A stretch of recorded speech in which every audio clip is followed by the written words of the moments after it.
Welcome to the Introduction to Quality Improvement training series.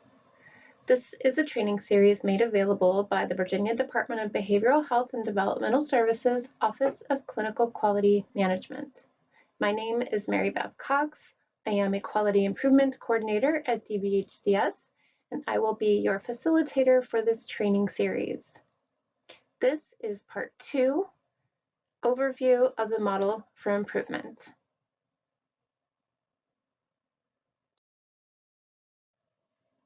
The model for improvement is just that. It is a model that has a series of defined questions and steps that you can follow to achieve measurable improvement. It was developed by associates in process improvement, but made famous by the Institute for Healthcare Improvement. It is a simple yet powerful tool for accelerating improvement. It has been used successfully by hundreds of healthcare organizations in many countries to improve many different healthcare processes and outcomes. The model has basically two parts. The first part consists of 3 fundamental questions, which can be addressed in any order. The questions are, what are we trying to accomplish? How will we know that a change is an improvement? And what changes can we make that will result in improvement? These lead you into the Plan, Do, Study, Act cycle, or PDSA. This is a cycle that you use to test a change to determine if the change is an improvement. I need to emphasize that this is the model that DBHDS uses for quality improvement.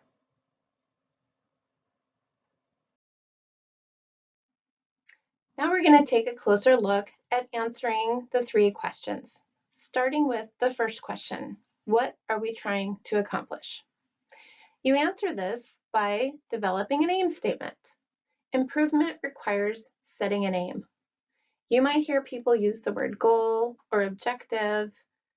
Those are, of course, similar concepts, but in the model for improvement, we use the word aim or aim statement. Having an aim statement helps you know where you're going. The aim should be SMART. SMART is an acronym that stands for specific, measurable, achievable, relevant, and time-bound.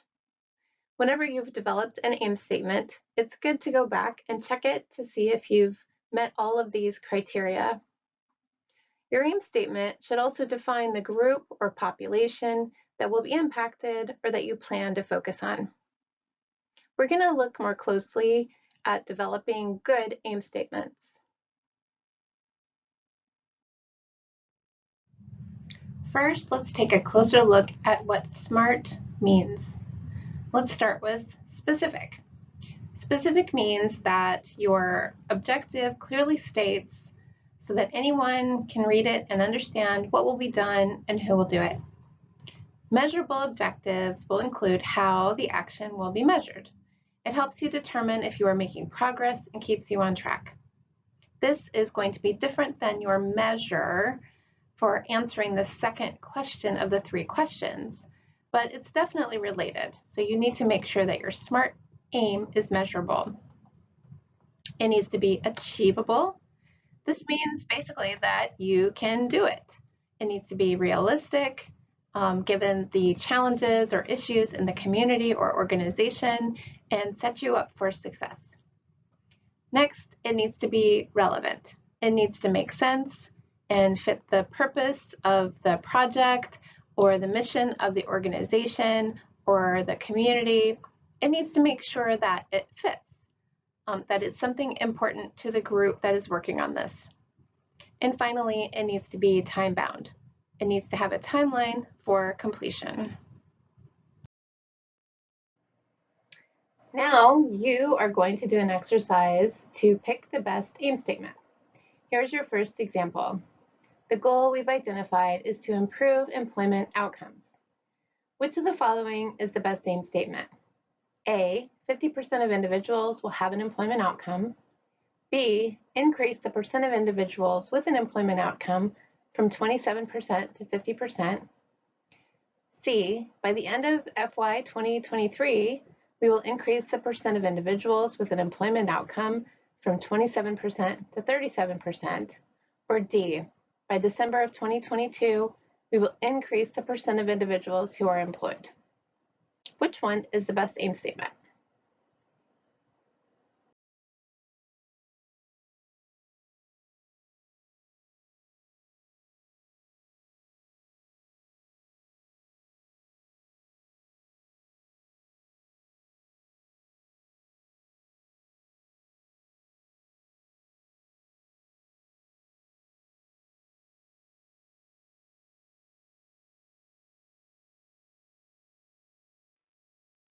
If you said option C, you are correct. It meets the criteria of being a SMART objective, being specific, measurable, achievable, relevant, and time-bound. Options A and B do not have a time frame, and furthermore, achieving 50% may not be as achievable as 37% if you're starting from 27%. Option D does have a time frame, but it is about the percent of individuals employed, which is different than the percent with employment outcomes. So it's a little off the mark there and maybe not as relevant. In addition, it has no data points, so it is less measurable. You get another chance now to pick the best aim statement. The goal here is to improve the average wait time for a behavioral health appointment. Here are your options.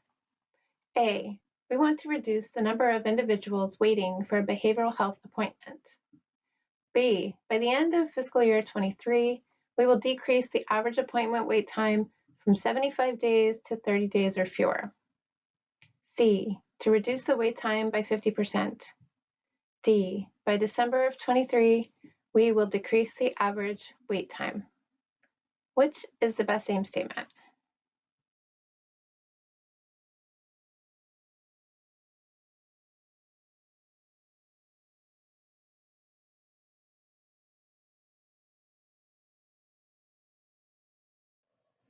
If you said option B, you are correct. It meets the criteria of a SMART objective. In option A, there is no time frame, and the measure doesn't seem quite right. We don't want to reduce the number of individuals who are waiting. We want to reduce their wait time. Option C also does not have a time frame, and both C and D don't specify the population. Who are they referring to? And wait time for what? It is not specific. Now we are at the second of the three questions. How will we know that a change is an improvement? You answer that question by establishing measures. You need to identify a measure to determine if your change leads to an improvement, and you will need to collect data for this measure. Think about the problem or process you want to improve. What measures can help you determine whether it has, in fact, improved? Here are 6 questions that can help you plan how to use your data for improvement. First, what data do you need for your measurement? Think about, then, what data do you have available and how frequently can you access it? What data do you not have available that you need, and how will you get it? Next, think about how frequently are you going to examine the data? Who is going to do what with regards to collecting and tracking your improvements? And finally, how can your data be made transparent? Here's an example where we have thought through these questions for employment outcomes. What data do we need for our measurement? We think we need the number of individuals who have an employment outcome on their individual support plan, and we need the total of number of individuals with a completed individual support plan. What data do we have available and how frequently can we access it? The data we need is collected in the WAMS data system. We can currently access the data within 10 days of the end of each quarter. What do we not have? Well, we need to request that the data analyst produce a quarterly report with the data in a format that we specify. How frequently are we going to examine it? We will look at the data and this measurement every quarter. Who is going to do what with regard to collecting data and tracking improvements? Well, we have an improvement team. The data analyst will provide a report at the team meeting the first month of every quarter on this measure. And finally, how can we make this data transparent? We will do that by sharing it on the quarterly all staff calls and posting it on our website.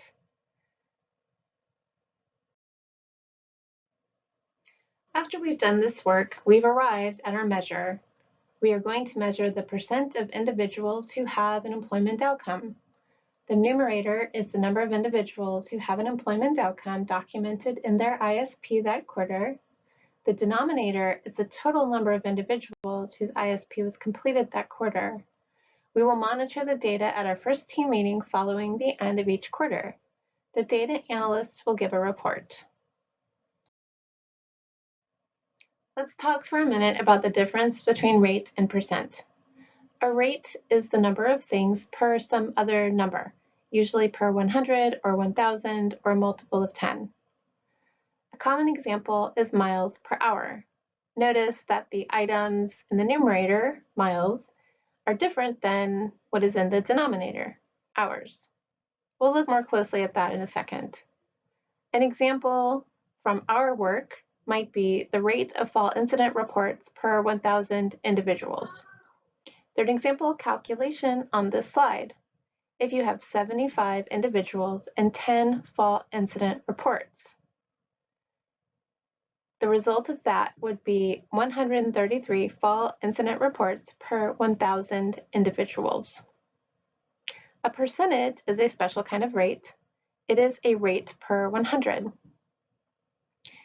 In a percentage, those in the denominator must have an opportunity to be in the numerator.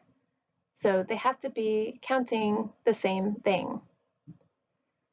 An example would be the percent of individuals experiencing a fall. If you have 25 individuals out of 75 individuals experiencing a fall, that would mean 33.3% of individuals experienced a fall.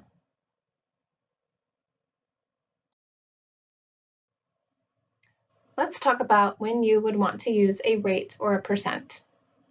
Starting with, when would you want to use a rate? You might want to use a rate when a percent is a very small number. For example, if the percent of people with a rare disease is 0.07% of people, it may make more sense to express it as a rate. 0.7 per 1,000 people have that rare disease. You would want to use a rate when the conventional measure is a rate. For example, the infant mortality rate is conventionally measured as the number of infant deaths per 1,000 live births. So you would want to measure it that way as well. Finally, you would want to use a rate when your denominator is of a different group or expression than your numerator. So we talked about this a second ago, miles per hour. Miles per hour is the number of miles per hour, and this is used to measure the rate of speed. Again, also this is a conventional measure of speed. Also, you might want to use it when you are measuring, for example, the number of incident reports per 1,000 people. When would you want to use a percent? You would want to do this when you know the actual number in the denominator, and of those, the number with the condition you're interested in for the numerator. For example, if you know that there are 12,500 people and 500 of those people have pink cars, you would want to express that as a percent. 4% of those people have pink cars. Finally, you would want to use a percent when it makes more sense to express it as a percent. For example, saying 4% of people have pink cars may be more kind of generally understandable than saying 40 per 1,000 people have pink cars. Now let's talk briefly about output measures versus outcome measures. You may have one of each or one or the other as your measure when you're going through the model for improvement. So output measures or outputs are the direct products of program activities and or services. Here are some examples.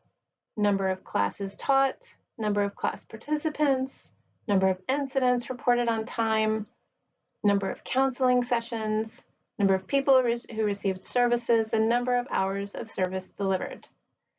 These are things that would answer the question, what did you try to do to make things better? Outcome measures describe the impact of the activities or services provided. They tend to answer the question, how are people better off than they were before you did the activity or service?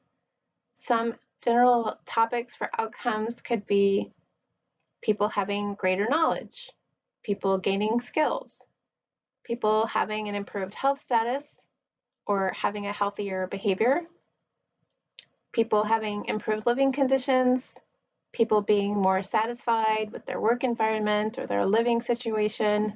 Those are examples of outcomes. So when you're developing your measures for answering the three questions, you may want to think about if you're trying to achieve an output, an outcome, or both. Finally, let's talk about what it means to measure for improvement in the landscape of other tasks you may do that have to do with measurement, or in the landscape in general of how and why people measure things and for what purpose. So here in this graph or table, you have across the top the different general reasons for measuring things, starting with improvement, then accountability, and then research. Along the left-hand side, it talks about the purpose, the amount of data, and the duration of collecting data. You can see here that when you're talking about improvement, you want to gather just enough data to learn and complete another test of change. We're not talking about collecting large amounts of data, and we are not talking about gathering as much data as possible just in case. That is in the realm of doing research and collecting data for accountability. Remember, we're in this for improvement. So don't think you have to collect a lot of data. You just need to collect enough to learn what you need to learn and do another test of change. Now we are at the third question of the three questions. What changes can we make that will result in improvement? The answer to this is to select your changes. That may sound simple, but it really should be the result of a process of going through a root cause analysis, understanding what is causing your problem, and identifying changes that you feel will bring about an impactful change or result. So ideas for your changes may come from, of course, doing your root cause analysis, which could include doing a 5 whys, a fishbone diagram, a process map, etc. I did a separate series about conducting a root cause analysis, so please check that out. It could also come from a driver diagram, reviewing literature about the evidence of effectiveness of addressing your problem, ideas of peers and experts in the field, and creative thinking techniques. Get your team's input and decide together what change or changes you think will result in improvement that you will test. That brings us to the Plan, Do, Study, Act cycle. This is a method to test a change in the real work setting. The steps of this are to first plan. So you develop an action plan to test the change that you've identified. You do the plan by implementing it, and then you study it. You measure how effective the test of change was and analyze what you learned. Finally, you'll take everything that you learned and decide how to act. Will you adapt, adopt, or abandon the change? This is a brief overview of the PDSA cycle, and we will be going into it further in the next video. I'd like to introduce you to the focus framework. This is a helpful framework or a set of steps that can support your use of the model for improvement. First, you find an opportunity to improve. This can really help supporting your process of developing your aim or determining what you want to accomplish. Then you organize a team who understands the process. This is perhaps one of the most important components of focus that is not technically part of the model for improvement, and having a team really strengthens your efforts. Then you clarify the current knowledge of the issue or process. You ask who, what, when, where about the current status of the issue. Then you understand the cause of the problem or variation, asking why. At this stage, this is when you would do your root cause analysis. And finally, you would select the aspect of the problem or piece of the process you want to improve. All of these things would help you improve your aim. On this slide, there are a number of questions under each step of the focus framework that can help you and your team go through the process more effectively. Under finding a problem or process to improve, you would ask questions like, what problems are we concerned about? How do we know it's a problem? What is your data telling you? How long has this been going on? What are the trends? Tell the story of the data. But what if you don't have data, but you still think it's a problem? How can you get the baseline data? Under organizing a team, take time to understand why you may need a team. What is their role? Who should be on the team? How can you bring in the voice of all stakeholders? And how can you have effective team meetings? I also have another series in which we explore this further.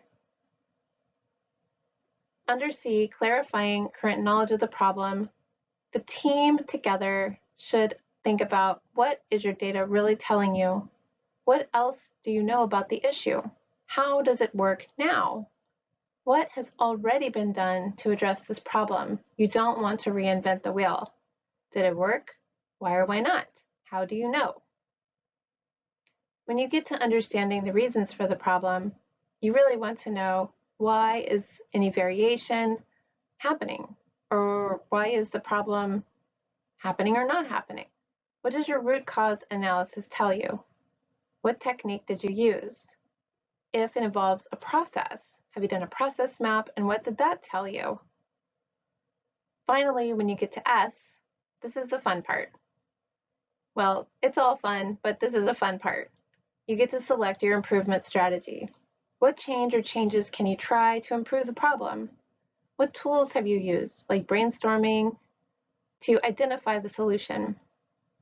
Is there one strategy you can try first? How did you pick this solution? Why do you think it will work? These questions will help strengthen your overall improvement efforts. That brings us to the end of this video. Let's quickly check in to see if we met our goals. We reviewed the components of the model for improvement. We discussed how to answer the 3 questions. We introduced the Plan, Do, Study, Act cycle and the focus framework. Here is a list of resources that you can visit and learn more about the topics discussed in this video. Thank you so much for watching this video, and I hope you continue to the next video in this series.